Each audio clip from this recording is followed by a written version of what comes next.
जय लक्ष्मी माता. श्री गुरुचरित्र कथासार अध्याय 39.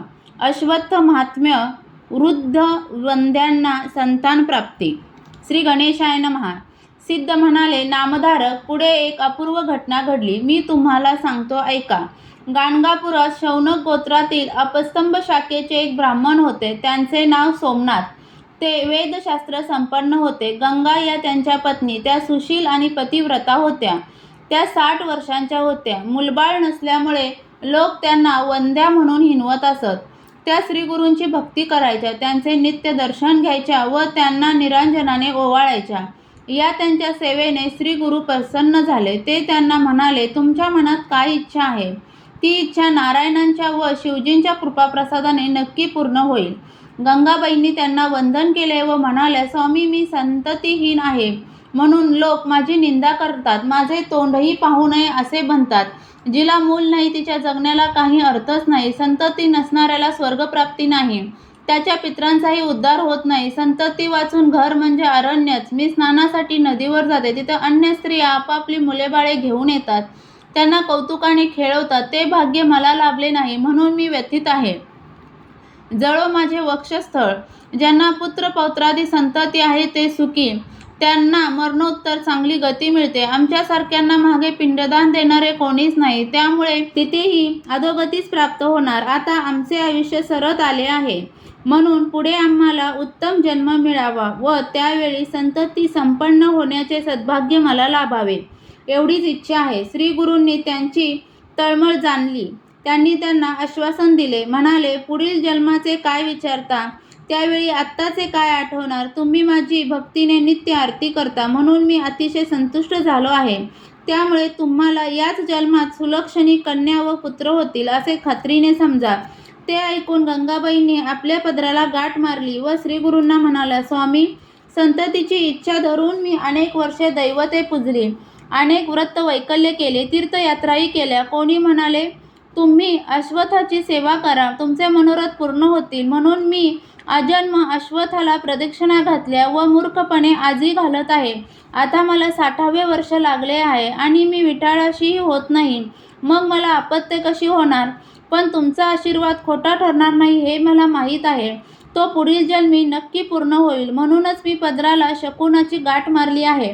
श्री गुरु म्हणाले, बाई, अश्वत्थाची सेवा करणे यासारखे मोठे पुण्य नाही. त्याला प्रदक्षिणा घालणे मूर्खपणाचे मानणे ही अश्वत्थाची व त्या व्रताची निंदा होय.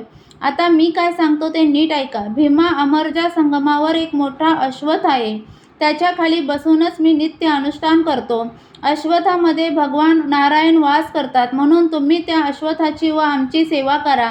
गंगाबाई म्हणाल्या, स्वामी, अश्वत्थाचे महात्म्य काय आहे, त्याची सेवा घडेल असे कोणते व्रत आहे. गुरुदेव म्हणाले, ब्रह्मांड पुराणात ब्रह्माजींनी नारदांना अश्वत्थाचा महिमा सांगितला आहे. पुढे नारद त्रिभुवनात संचार करत ऋषींच्या आश्रमात आले असता त्यांनी त्यांना अश्वत्थाची थोरवी सांगितली. ते म्हणाले, अश्वत्थ विष्णू स्वरूप आहेत. त्याच्या मुळाशी ब्रह्मदेव, बुंद्यामध्ये विष्णू आणि शेंड्याला रुद्र वास करतात. त्यांच्या शाखांमध्ये दक्षिणेला शंकर, पश्चिमेला विष्णू, उत्तरेला ब्रह्मदेव व पूर्वेला इंद्रादी देवता वास करतात. त्याच्या सर्व शाखांवर आदित्य नित्य निवास करतात.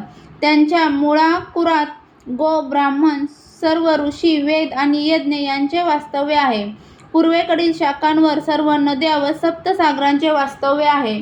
ओंकार रूप अश्वत्थाचे हे मूळ, उ म्हणजे बुंदा आणि फांद्या म्हणजे म्हणजेच फळे पुष्पे होत.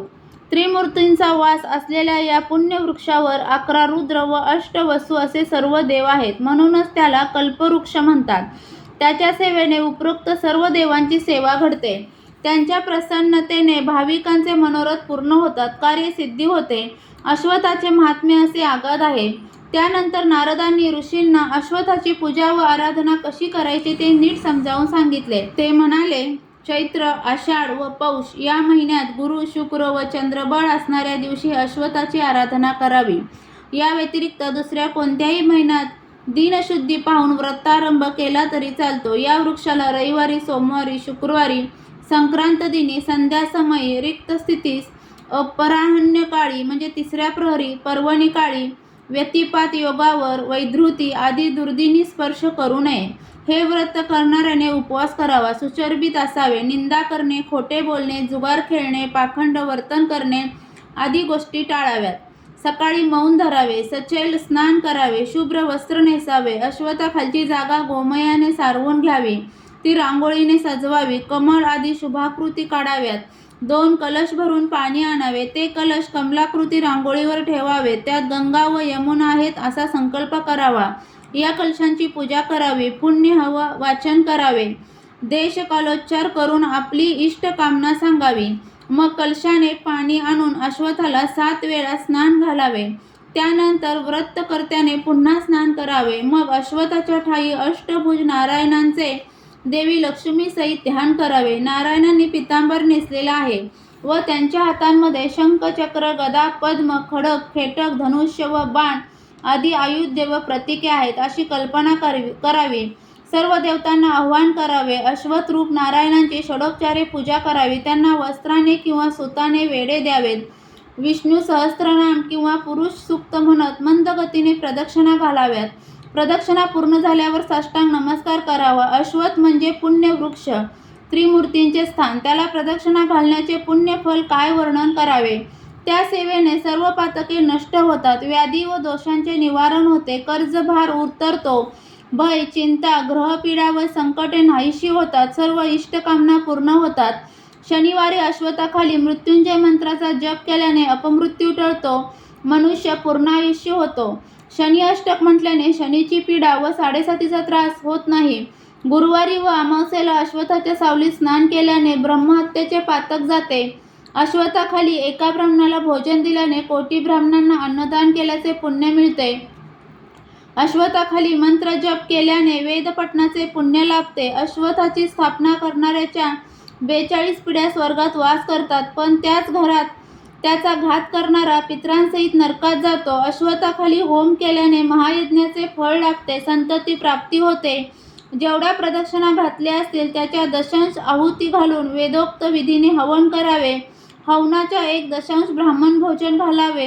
व्रतस्थाने ब्रह्मचर्य पाळावे. हविष्यान्नाचे सेवन करावे. उद्यापनाला अश्वत्थाची स्वर्ण प्रतिमा गरीब ब्राह्मणाला दान द्यावी. सवत्स पांढरी धेनू दान द्यावी. अश्वत्थाखाली तिळाची रास करावी, ती पांढऱ्या वस्त्राने आच्छादून ब्राह्मणाला दान द्यावी. श्री गुरु गंगाबाईंना म्हणाले, असा आहे अश्वत्थ महिमा. त्याची भावभक्तीने सेवा करणाऱ्यास उत्तम फलप्राप्ती होते. संगमावरील अश्वत्थ हे आमचे स्थान आहे. त्या वृक्षाची एकाग्रतेने सेवा करा, त्या सेवेने तुम्हाला कन्या व पुत्र होतील. तेव्हा गंगाबाई म्हणाल्या, स्वामी, मी 60 वर्षांची वंदे आहे, मला अपत्य होणे शक्य नाही, पण तुमच्या वचनांवर माझा पूर्ण विश्वास आहे, म्हणूनच अश्वत्थाबद्दल माझ्या मनात तितकीशी श्रद्धा नसली तरी मी त्याची सेवा करीन. मग श्री गुरूंना वंदन करून त्या संगमावर गेल्या. तिथे षटकुल नामक तीर्थात स्नान करून श्री गुरूंनी सांगितलेल्या विधीप्रमाणे अश्वत्थाची सेवा करू लागल्या. या आराधनेच्या 3ऱ्या रात्री एक ब्राह्मण त्यांच्या स्वप्नात आले. ते म्हणाले, तुम्ही गाणगापुरात जा, तिथे श्री गुरूंना 7 प्रदक्षिणा घाला आणि ते जे काही देतील ते भक्षण करा, तुमची इच्छा पूर्ण होईल. त्या दृष्टांताने त्यांना जाग आली. 4थ्या दिवशी अश्वत्थाची सेवा करून त्या मठात गेल्या. तेथे श्री गुरूंना प्रदक्षिणा घालून नमस्कार केला. तेव्हा त्यांनी प्रसन्न हास्य करून त्यांना 2 फळे दिली व म्हणाले, मी तुम्हाला कन्या व पुत्र दिले आहेत. ही तुमची इच्छा लवकरच पूर्ण होईल, पण तत्पूर्वी व्रताचे उद्यापन करा. पूर्वी सांगितल्याप्रमाणे ब्राह्मणांना दानधर्म करा, त्यानंतरच ही फळे भक्षण करायची आहेत. आता इथून भोजन करूनच जा. श्री गुरूंच्या आज्ञेनुसार व्रताची यथाविधी सांगता करून गंगाबाईंनी ती 2 फळे भक्षण केली. तर काय आश्चर्य! त्याच दिवशी सायंकाळी वृद्धकाळ असूनही त्यांना ऋतू प्राप्त झाला. त्यानंतरचे 3 दिवस त्यांनी कोणाकडेही पाहिले नाही. त्या श्वेतवस्त्र परिधान करून एकांतात मौन धरून राहिल्या. त्यांनी फक्त हविष्यान्नाचे सेवन केले. 4थ्या दिवशी सुस्नात होऊन त्या पतीसमवेत श्री गुरूंच्या दर्शनासाठी आल्या. दोघांनी त्यांची पूजा केली. 5व्या दिवशी पतीशी संग करून त्या गरोदर राहिल्या. ही वार्ता श्रुत होताच लोकांना मोठे आश्चर्य वाटले. गंगाबाईच्या पतींना सोमनाथांचा खूपच आनंद झाला होता. त्यांनी कौतुकाने त्यांचे सर्व डोहाळे पुरवले. त्या गरोदर असतानाही श्री गुरूंच्या दर्शनात जात असत व ती उभयता त्यांची नित्य स्तुती करत असत.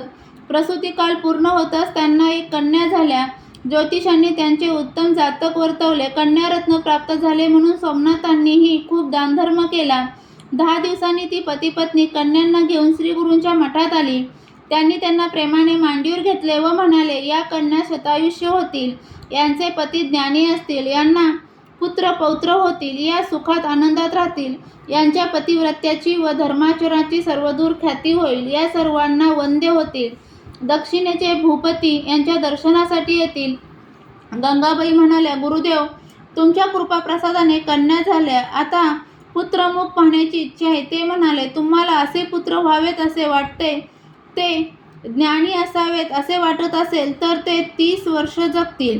शतायुष्य पुत्र हवे असतील ते मूर्ख निपजतील. त्या म्हणाल्या, मला मोठ्या योग्यतेचे पुत्र व्हावेत व त्यांना 5 पुत्र असावेत. श्रीगुरूंनी तथास्तु म्हणून आशीर्वाद दिला आणि ते दाम्पत्य समाधानाने घरी गेले. श्रीगुरूंच्या आशीर्वादाने गंगाबाईंना महाज्ञानी पुत्र झाले. त्यांच्या कन्याचे भविष्यही खरे ठरले. त्यांच्या पतींनी मोठमोठे यज्ञ केले म्हणून ते दीक्षित नावाने सर्वत्र प्रख्यात झाले. सिद्ध म्हणाले, नामधारक श्री गुरु परम कृपावंत आहेत. श्रद्धाळू भाविकांचे ते सदैव कल्याण करतात, म्हणून त्यांची मनोभावी सेवा भक्ती करावी. अध्याय 39 समाप्त.